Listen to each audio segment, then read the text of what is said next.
I was naturally born with my hearing impairment. It was discovered when I was brought to the KK hospitals, and because the doctors were worried that the condition would worsen, so they had to do hearing tests to ensure that I was doing fine, and it had to meet a certain range. Otherwise my hearing could deteriorate. Back then there were a lot of restrictions. I even had ear surgeries 2 times when I was younger. I spent most of my time when I was younger going to the hospital because of this condition. It's not an easy thing living with hearing impairment, because I was growing up, I would have to tell people to repeat because I could not hear, and with examinations I had to be seated at the front because sometimes with listening comprehension, whether mother tongue or in English, I was not able to hear when I was sat at the back. When I entered secondary school, people were slightly more understanding. When I was in primary school, however, I was made fun of. People would just be like, oh, you're deaf, you know, this kind of thing, and they would make fun of you.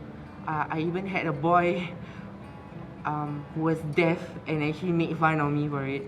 So I was just like, at a point of time, I was just like, wow, okay, this was too much, because he was actually wearing the hearing aid himself, and to be judged by a person of the special needs spectrum, I was expecting someone like him to be more understanding.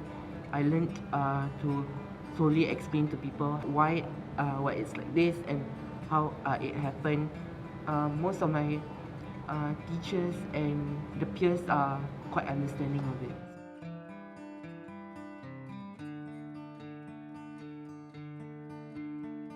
The Buddy In, we work with students with different autism spectrum. Each of us will be paired to different students. You get to know more about these people, and you get to understand where they are coming from. So basically, the autism spectrum does not affect them because they show they have more capabilities than people actually perceive them to have.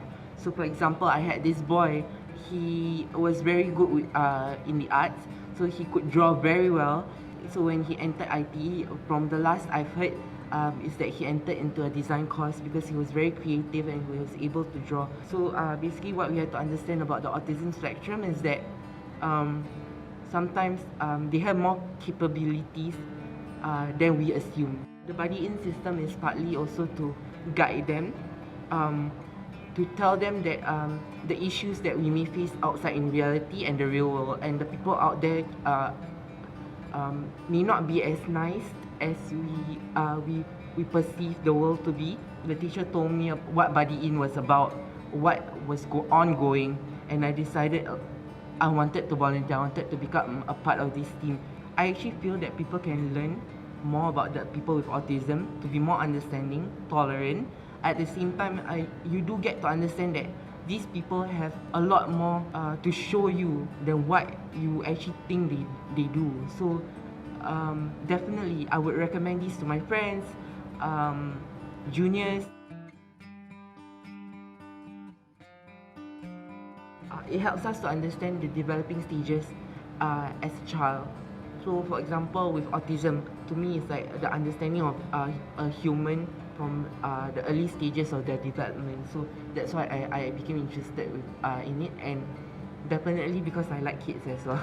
So yeah, when I graduate, I would definitely be interested to work with students amongst with special needs, because we get a more understanding of where they're coming from and their early developments and stages.